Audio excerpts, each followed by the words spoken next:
Hello everyone, it's Becca from Becca Books and Bujo, and in today's video, I am attempting to read my entire TBR for June in 1 week.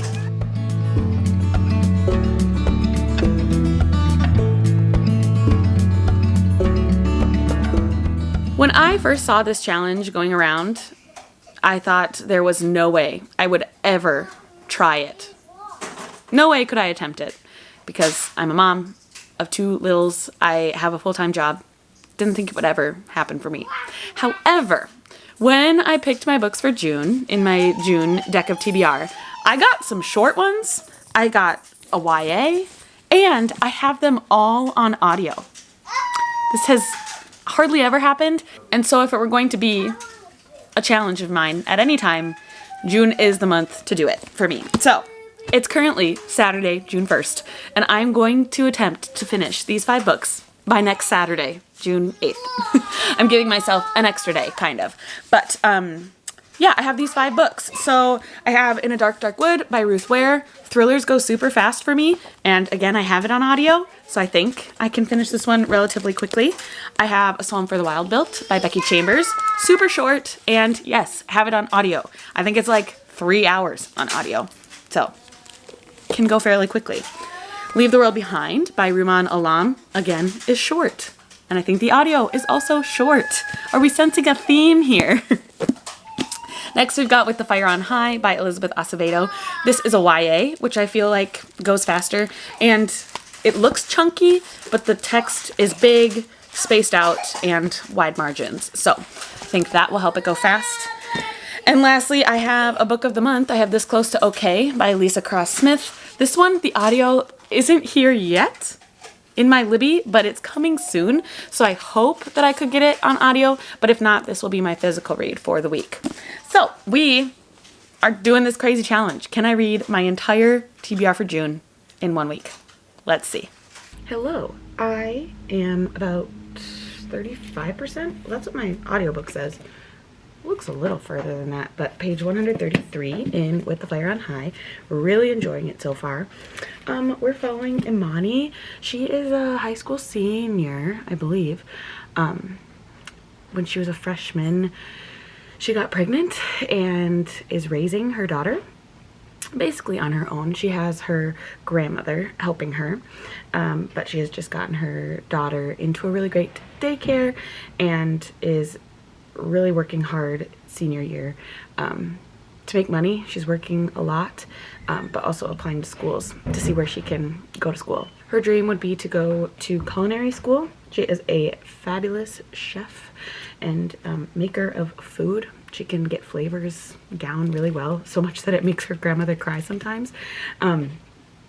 And she wants to do that with her life, but she is taking a culinary class in high school. They just started offering it as an elective, and she's not following the rules because she doesn't like the recipes that she's given.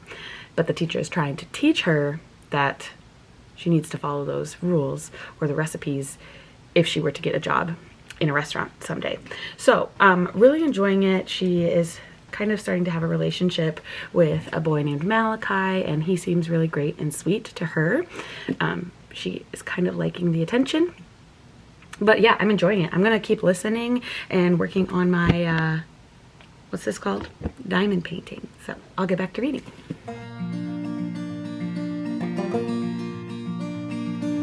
Ruby, she was made for going west, did not protest my wandering ways. Ruby, she was pretty as they come, 28 years young and unafraid. She gave me shelter on the coldest nights, shaded me on summer days, and I had never known my place before, but that's what Ruby soon became. It is Sunday morning. We are about to head out the door to church, but I did get to the 2/3 mark, maybe even a little farther, in With the Fire on High by Elizabeth Acevedo. And it's just getting really fun The culinary class is trying to have a fundraiser for their trip to Spain. I don't know if I said they're going on a Spanish immersion trip. And Imani has been put in charge just to show her leadership skills, and she does a really great job, has really innovative ideas, and raises a lot of money for the fundraiser. So that was a really fun part, figuring out what their menu was going to be, and just how she showed up and did the work that was necessary. I also don't think I mentioned this in my first update on this book, but Elizabeth Acevedo has some great lines. Like, she writes so beautifully. There's one especially toward the beginning that it's just so sweet, about her daughter. It's like our entire apartment had been holding its breath, but now that baby girl's returned, even the breeze coming in through the window heaves a sigh of relief.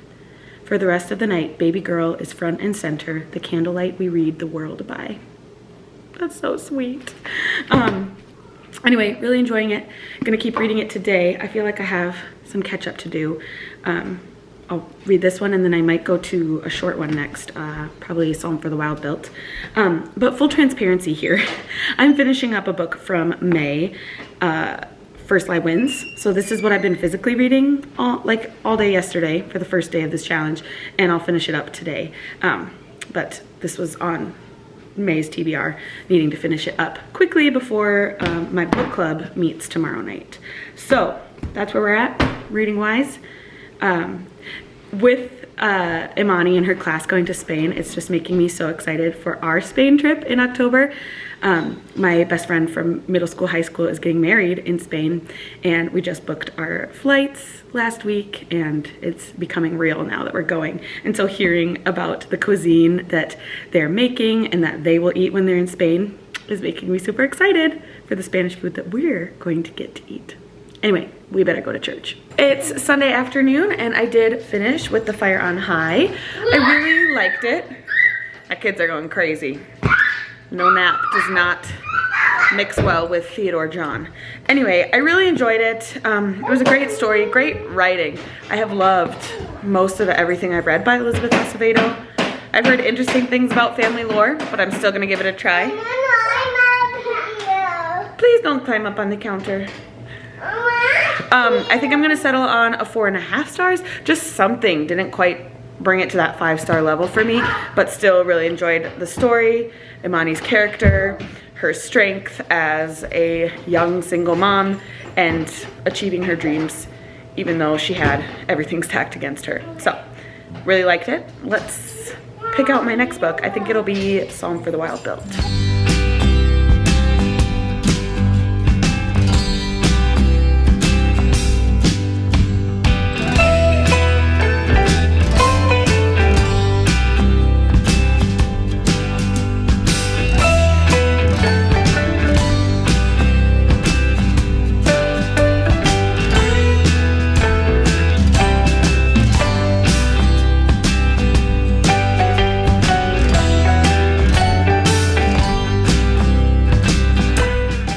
Theodore and I are on a mission. What's our mission? He's a little sleepy. We are getting him a backpack because he starts like preschool daycare on Thursday, because he'll go to preschool in the fall. So we're at Target and we're gonna try to find a backpack for Theodore, and we'll probably browse around too. But I did want to tell you, listening on the way here, I got to chapter 2 basically in A Psalm for the Wild Built, and this is definitely like cozy fantasy sci-fi vibes. We are following a monk named Dex, and they are wanting to get out of the busy city life, and so they decide to go into the tea service and go around to villages and offer their tea service, which basically means that they offer tea to people and listen to their problems. So they're struggling a little bit with the transition, but it'll be good so far. So, are you ready, mister? Say, let's do it! Nothing.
Theodore got a new lunchbox for school too. He picked the purple. And what do you think we should put in there? Sandwich. A sandwich, okay. A granola bar. A granola bar. How about some chips? Chips, okay. What could fit in here and here? Some fruit maybe? Yeah, maybe. Okay. Awesome. I like your new lunchbox, buddy. You're gonna be such a big boy. Yeah, so do I. Hi, hello. It is currently Monday at lunchtime, and I read a bit more of a psalm for the Wild Built, and I'm about halfway and enjoying it. I understand why people like this so much. It's just like feel good, get to know these sweet characters, and yeah, so I get why people like it. The last time we talked, it was just Dex, and they were starting their tea service journey. The second chapter jumps forward 2 years, and now Dex is like the best tea monk in all of Panga. I don't know how you say it. But they are feeling like they're not doing enough. And so they decide to go on this hermitage or go to this hermitage. I don't quite understand, but they're gonna go off in the wilderness and try to find some more meaning in their life. And while they are camping on their way to this hermitage, a robot comes, a giant 7-foot robot, and they start to strike up a friendship. The robot wants to learn what humans are for. No, what's the question that the robot asks? I know exactly where it is on the page. Is that funny? Oh, what do humans need? That's what the robot is asking. His name is Moscap. And it, because it uses those, it doesn't have pronouns because it's an object. So Moscap, the robot, it wants to go on a whole tour of Panga and have Dex as their tour guide. Its tour guide. Sorry. Getting used to the different pronouns. Or not pronouns. Anyway, Dex doesn't want to do that though, because they want to go to this hermitage, this place in the mountains, to figure out their meaning of life. And so Moscap has the great idea, I'll help you through the wilderness, get you to the hermitage, and along the way, I can ask you questions about humankind. Robots have been separated from humankind for the last 200 years, and Dex thinks that this is a little bit of a daunting task because they don't feel like they're qualified enough to answer all of Moscap's questions about humankind, but they think it will be helpful along the journey to have someone else, especially a big robot, who can help them get to where they want to go. So that's where I'm at. They're currently trying to figure out their water situation because one of their water jugs got a hole in it. So they're figuring that out. But I think they're going to have a really sweet friendship and relationship. So that's where I'm at.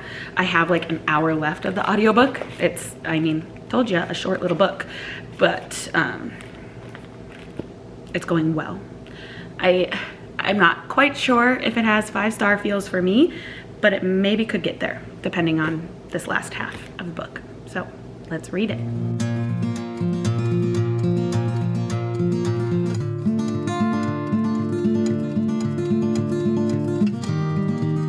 It is Monday evening, and earlier today I finished a psalm for the Wild Built, and I absolutely loved it. I teared up at so many points in the second half of this book, just because it's like so wholesome. We're hearing conversations between Moscap and Dex. They're being very vulnerable with each other, and Dex just ultimately, I think, is depressed and unhappy with what they are doing with their life, and Moscap just totally backs them up and is like, maybe you don't feel like you're super purposeful in your life, but you do matter, and you're doing something by just being here. And oh, it was just so sweet.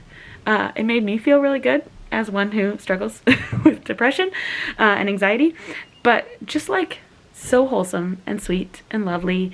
I can't believe I got this much feeling out of like a 120-page book. Is that how much it is? Oh, 150. But still, I love it. I really hope that the second one is as good.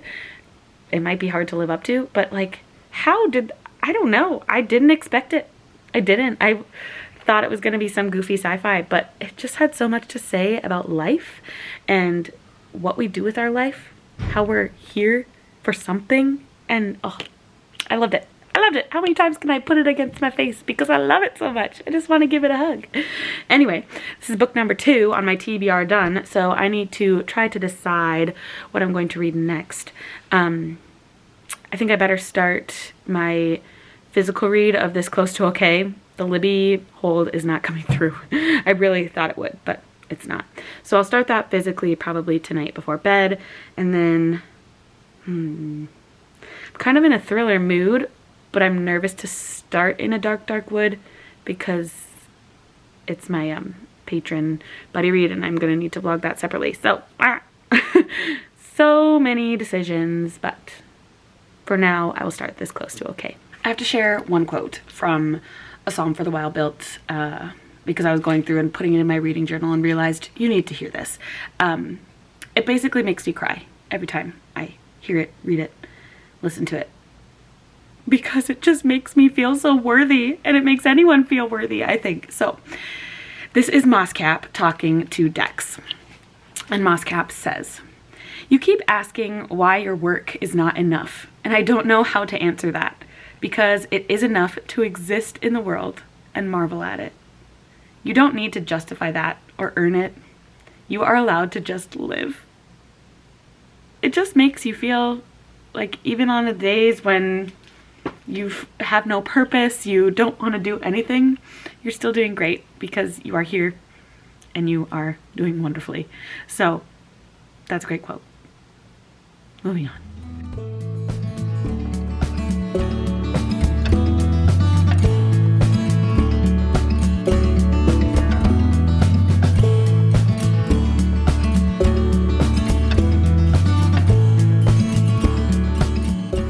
It is Tuesday at lunchtime, and I got the best box ever. After skipping last month for Book of the Month, I felt like it's been a long time since I've gotten one of these. So I'm opening it with you.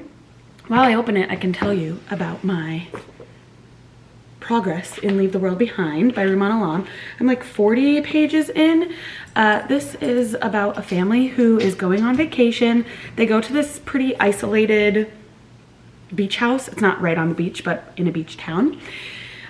Woods all around, very isolated. They're having a good time. They have 2 children who they feel like the parents feel like they've lost touch with, so it's good to get some bonding time while they're on vacation. So it's super descriptive, like the mom goes on a grocery shopping trip and it lists everything that she got, which is like a little bit overkill. And I also don't like, there's kind of some vulgar sexual things that I don't feel are super necessary, but anyway, we're past that, and now we're at the point where the owners of this house, it's like a Airbnb or rented house, whatever, the owners are coming to the front door and saying there's this huge blackout on all of the East Coast and we need to be here. But that's like where I'm at. Like I said, the writing is like very detailed but enjoyable, and there's just this like sense of foreboding, like something is happening here that's funky. So I'm gonna keep going. It's really easy to listen to and already like 20% of the way through. So it's all right so far. Let's see what I got in my box. This is the historical fiction pick. It's called The Lion Women of Tehran by Marjan Kamali. I wasn't super thrilled when I first saw all of the choices for Book of the Month this month. However, I looked into this one. Whoa, they have a new logo. That's new right here. And sorry, it's not focusing. I don't know why. And this is new. Isn't it like more serify? Come on. Okay, it's not working, but it looks different. Just like a refresh kind of the same logo. Anyway, this is by the same author as The Stationery Shop, and I've heard really good things about that one. Haven't read it yet, but I've heard it makes you cry. I like that. This one says, from the nationally best-selling author of The Stationery Shop, a heartfelt epic new novel of friendship, betrayal, and redemption set against 3 transformative decades in Tehran, Iran. So yeah, sounds up my alley. Friendship, long timeline, and maybe a tearjerker. So this was what I got in my...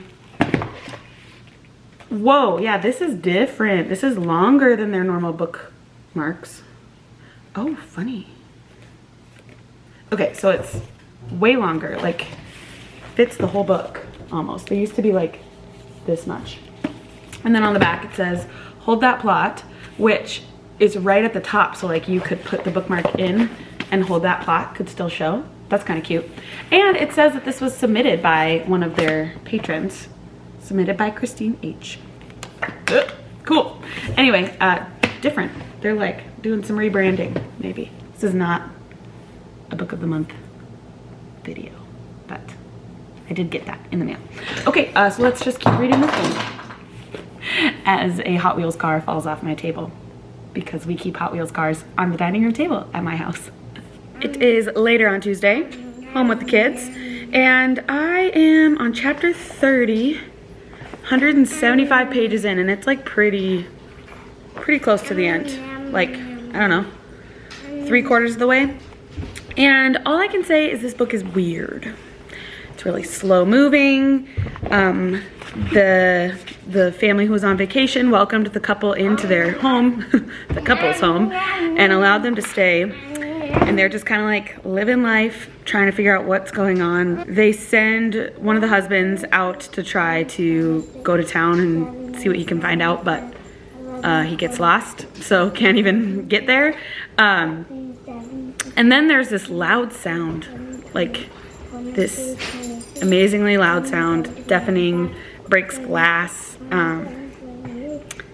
And then the family, there's a boy in the family, their son gets sick. Like, There's 75 of these. cool, good counting. There's 75. Like 102 fever, and something's wrong with him. So the parents, Amanda and, what are their names? Amanda and Clay, are deciding that they need to take their son to a doctor. And so it's the evening before they're gonna leave. They're packing up and leaving. It's just like so slow, but also like, what's going on? I need to know what's going on. I feel like it's gonna be something weird. The author is also hinting at the fact that like, there's something wrong with nature. There's like hundreds of deer running around, and something maybe fell from the sky. I don't know. I'm very confused, but I guess I want to see what happens. So I'm just gonna keep reading. I'll probably finish it tonight. Bonnie has something to say. Bonnie, where you going, girl? Come here. What do you have to say? She's just begging for pets. She was over here knocking my arm.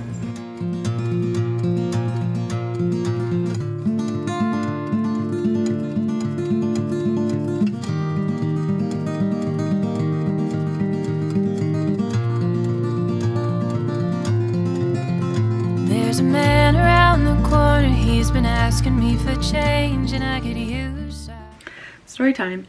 As I was finishing Leave the World Behind, Mabel is potty training, and she thinks it's cool to go commando, and we let her do that because if she has an accident in her pants, then she feels that her pants are yucky and she shouldn't do that. Well, she hasn't quite learned that she's not supposed to do that. So as I was finishing this, I was listening, sitting in this chair, the kids were playing, having a great time. All of a sudden I started smelling something. And Mabel had gotten number 2 in her shorts, and it was leaking down her legs. So I was like listening to this book, trying to be into the finale, the finality of the book, but also cleaning up poop. So that's the story behind finishing the book. What were my thoughts on the book? I don't get it.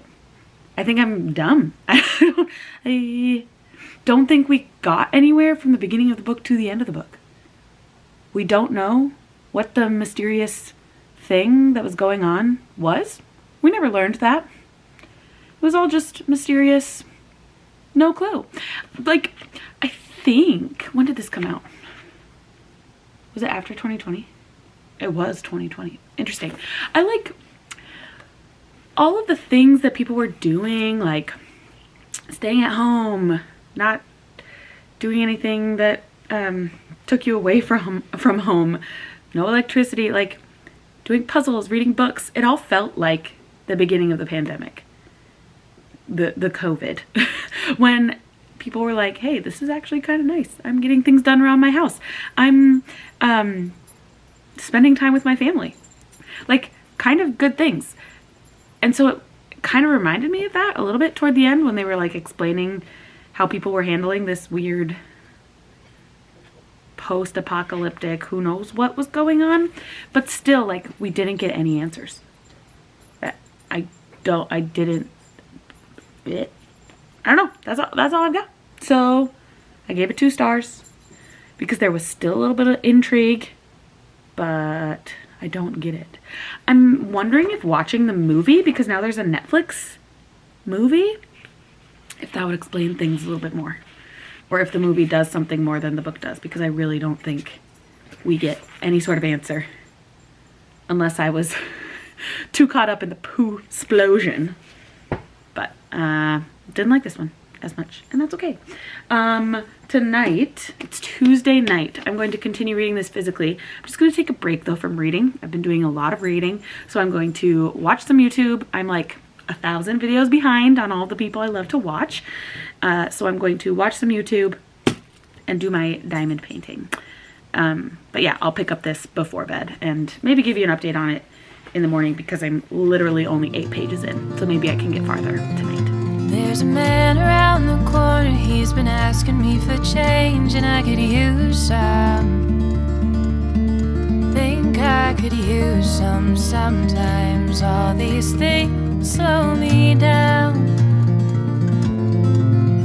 like the concrete that's been sticking to the bottom of my shoes. Soles worn and tired have started wearing through. I can feel them heavier now.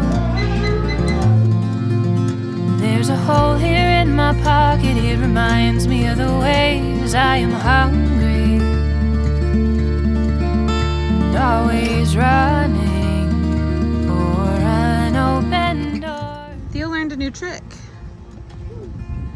On the highway, heavy-hearted, humming just to hear a sound. Loneliness, it lingers through Be careful. sounds, all of them stunning. You're climbing up the slide too, Mabel? None of them whole. Holy smokes. Like this for peace of mind. Can't say if I do it for the foolish pride, or maybe it's all just to prove that I'm alive. I'm alive, so I tell myself I'm brave, and I swear that I'm bold, but I'm afraid it isn't so.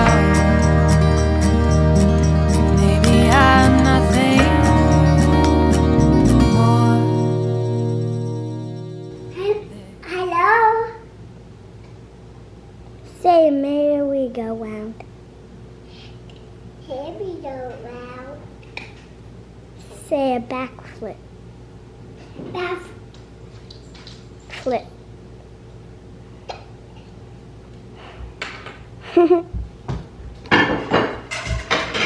Maybe I'm pointing the camera at you. Teeth. What? Mommy, Mabel said cheese at the camera. And I said, what? What? Okay, let's. And then cheese. What? Mabel, duck down and I will take a picture. Duck down. Duck down. Teach what? I'm doing the vlog. Look behind you. Look behind you, Mabel. And is lunch ready? It is. Hello. Two things. The chicken was really tasty. I think if we would have marinated it in the sauce instead of just pouring it over, it would have been a little bit more flavorful, but it was still really yummy. I think it's one we'll make in the future. It was like easy because it was just on a sheet pan, and it was almost stir-fry-y because we put it on rice, and easier than stir-fry because it's just in the oven. So that was a great recipe to try. While I was cleaning up from dinner, I did start in a dark wood. I'm not going to talk too much of my thoughts on this one because I'm vlogging this for my patrons, but I'm like, I don't know, 20% of the way through, and yeah, it'll be interesting. We shall see. I've liked Ruth Ware's books in the past. Really liked One by One, and enjoyed The Woman in Cabin 10 too. So yeah, reading this one. And I thought, while I'm waiting for Willie to start some of The Office, he's doing laundry. I have my ice cream, cookies and cream with caramel on top. Delish. I also thought I could update you in This Close to Okay. I started that a couple nights ago. It's my physical read, so it's going very slow. But I think I'm 25 pages in, so I at least have an idea of what is going on. We are following, can't remember her name, but a woman comes upon a man who is about to jump off of a bridge in the rain. And she's a psychologist. And so she stops and she tells him she cares for him. She does not want him to do this, and gets him to step back from the bridge. She takes him to a coffee shop, and now where I'm at in the book, she's taking him back to her apartment because he doesn't have anywhere else to go. So like, that's a little interesting. Like maybe overstepping a boundary in your psychologist. Like this is a mental health session. But she's caring for him in the way that she can. And she's wanting to get answers from him, but he's not giving much. So I've read just like one chapter, and I can tell that the next chapter is from his point of view. She calls him Bridge because he won't tell her his name. And so it says Bridge. What's her name? Tallulah. Yes, Tallulah. And she goes by Tally. So it's in perspective of Tally so far, but then we're getting Bridges next. So I think it might be gut-wrenching once we find out what happens, or what happened and why Bridge got to that point. But I'm gonna keep reading it physically. It's just, it might take me longer. Luckily I have sprints on Friday, so that might be the bulk of when I get it done, because this one's gonna go fast, I can tell. Now I'm gonna eat my ice cream and watch The Office. Hello everyone. Sorry, I'm very yellow, but I'm wanting evening light tonight. It's Thursday evening, and I don't know what it was about today. I just felt funky, off. I don't know, maybe it was because it was Theo's first day at like the big school. Look at him going to school. He did so well. I don't know why I felt funky, but being a mom was just hard tonight. I don't know. So this update is mostly just going to be numbers. I'm like halfway through In a Dark Wood, enjoying it so far. And then I did read, sorry, I'm terrible tonight. Bad filming. I am, how far? 59 pages into This Close to Okay. This one's going so slow, but I'm kind of enjoying it because it deals with mental health, and whenever an author can give really good mental health representation, it's good for me because I have struggled with issues similar to what's in here in the past. So it's working for me. It's just going slow, especially because it's a physical read and I don't have the audio.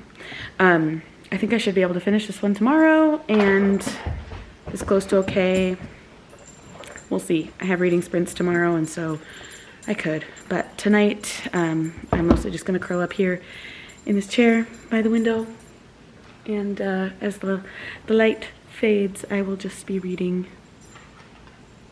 I think, this close to okay. But yeah, I'm fine, just feeling a little bit in a funk, and that's what today has brought, but that's okay. Tomorrow's a new day. Bonnie is bugging me. She wants some pets, so I guess I'll pet her. Yeah, I'll pet her while I read. Bonnie, you want some pets? Good girl.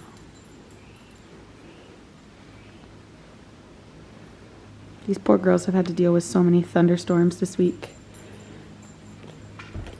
so they deserve some extra pets.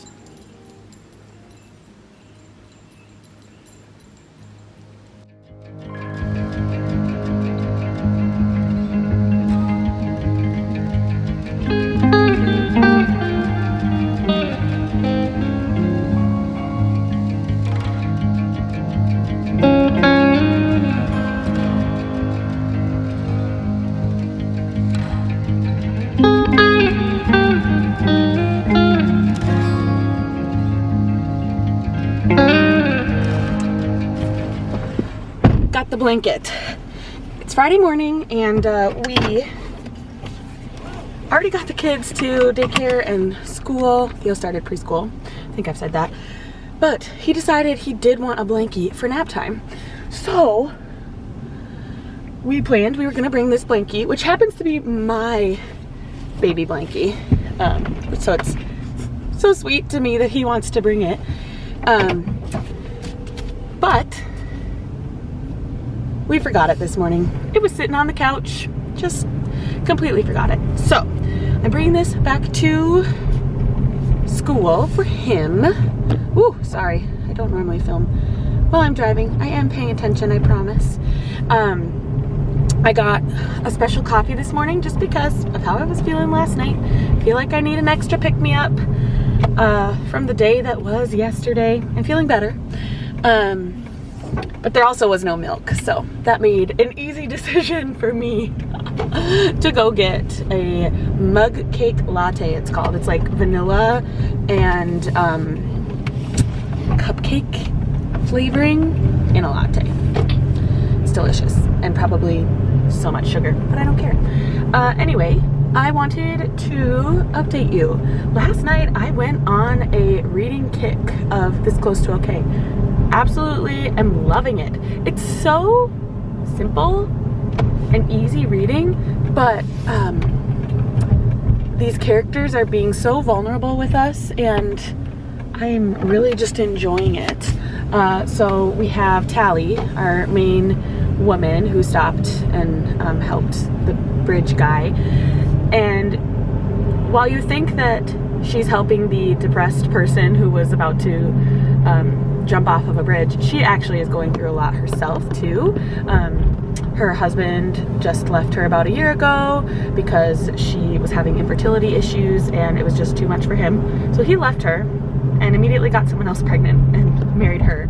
So she's dealing with all of that, missing her life of 13 years with her husband. And then we have Emmett. We did finally learn his name instead of her just calling him Bridge.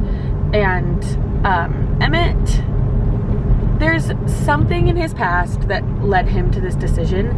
I think he lost both his wife and possibly a daughter. We know that he wrote letters to 2 female names, both apologizing about how he couldn't help them. So I feel like he lost them in some way. I'm not sure if that was through death or just them leaving. But I'm assuming we'll figure that out. So they're really helping each other, which I'm enjoying. I feel a little weird that Tally is a therapist, a psychologist, and that she's using Bridge or Emmett in a way that is against maybe some of her job things. But I still think it's working. I don't know. It just is so free-flowing. I'm finding it so captivating to read. So I am looking forward to reading that tonight. Today at work, I should be able to get some listening in just because I'm printing and getting PowerPoint ready and doing some easy tasks at church. So I hopefully will be able to listen to In a Dark, Dark Wood, and those are my last 2 books to finish by tomorrow.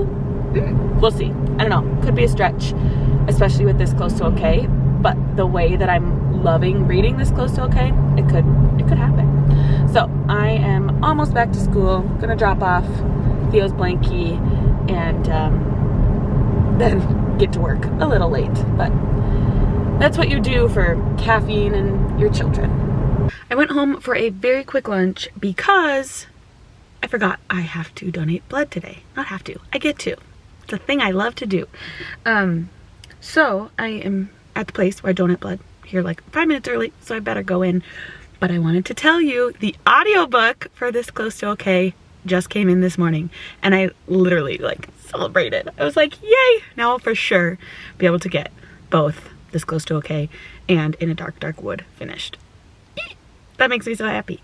Yeah, so I'm gonna go give some blood, go to the blood suckers, and then head back to work. 12 seconds later. Just kidding. I had a doctor's appointment on Monday and got a Hep B vaccine. I had never gotten it, and because I'm starting work in the schools in the fall, my primary care suggested I get it. But you have to wait 21 days after the vaccine to donate blood. So I didn't get to. They were so pumped too because I fit in the double red qualifications, but I messed that up, I guess. Like I said, I had forgotten I was doing this, so didn't even think the vaccine would be an issue. But I did get a cool shirt, I guess. It's American Red Cross's 43rd anniversary, and so is Tetris. Can't get this out. So I love Tetris, and it's a cool shirt. I don't particularly love white t-shirts, but still neat. Okay, I gotta run to the post office and pick up a book at the library, of course.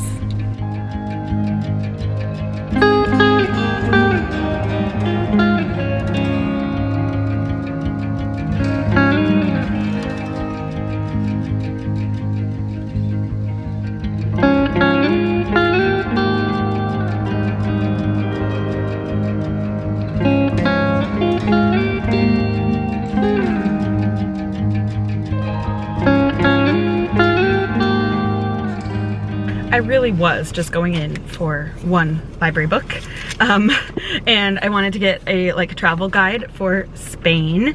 Willie and I are planning our trip to my friend's wedding in the south of Spain, and so I want to see what kind of things we could do.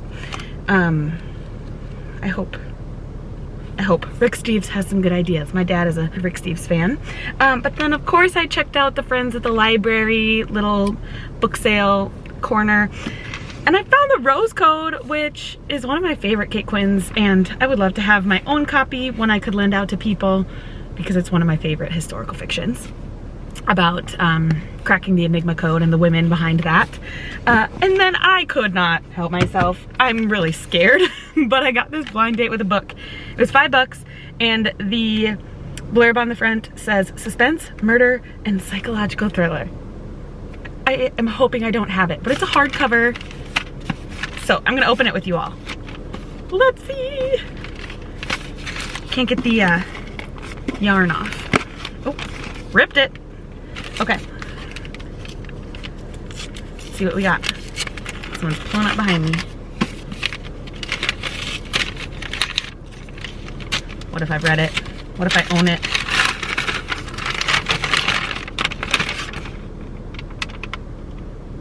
What if it's a book I've never heard of before? When the Wind Blows by Zachary Allen Fox? Dang it. That was kind of a dud, maybe. In his critically acclaimed debut novel, All Fall Down, Zachary Allen Fox explored the very soul of madness. Now, in When the Wind Blows, a gripping psychological thriller of revenge, redemption, and deadly secrets, he plunges readers into the dark recesses of the human heart. Imagine your mother dies suddenly, and among her possessions is a death certificate alleging that you, her only child, died as an infant over 30 years ago in a town you'd never heard of. For Mark Ritter, a single father struggling to raise his own young daughter, it has become a bizarre reality. And now an uncertain past is reaching out for Mark, beckoning from the deceptively peaceful community of Harmony, Colorado, where long-held secrets lie hidden away in the beauty of the Rocky Mountains. Never heard of it before in my life, but okay. I guess it's just going on in my TV. Oh my gosh, look at him. It's just an old white dude. We'll see. We'll see. Also, I think the spine's cracked. I took a risk and I don't think I was super successful. Oh well.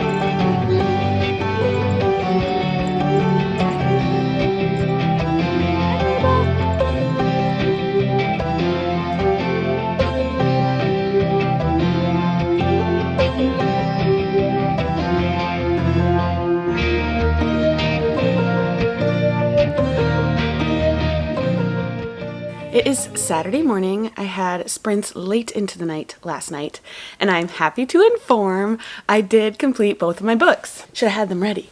So I finished In a Dark, Dark Wood by Ruth Ware, ended up giving it 4 stars, and I finished This Close to Okay by Lisa Cross Smith. I'm really struggling with my rating.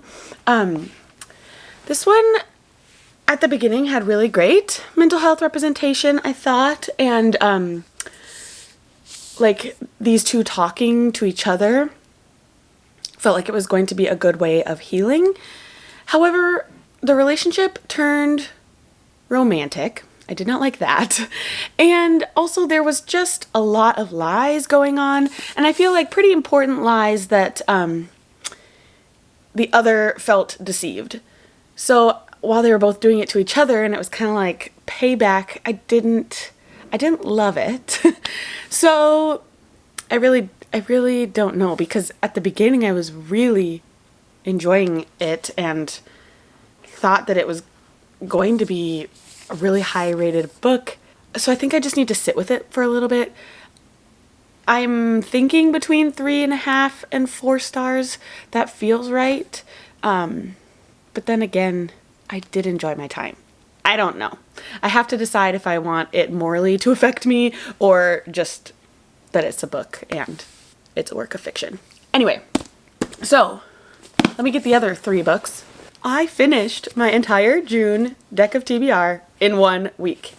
Less than a week. Well, Saturday to Friday. Like, holy smokes. I never thought I'd be able to say that, but I did it. And now it leaves the rest of the month for me to just read for fun. Not that reading isn't always for fun, but I think I had an overall really good time. I got a 5 star, a 4.5, a 4, a 2, and then like 3.5. So I guess kind of all over the board, but still really enjoyed my time with each of these books. So thank you so much for watching. Let me know if you have read any of these books and what you thought of them. Did you agree with my thoughts? Did you not? It'd be great to have some bookish conversation with you down below in the comments. Thanks again, and I will see you very soon in another video. Bye.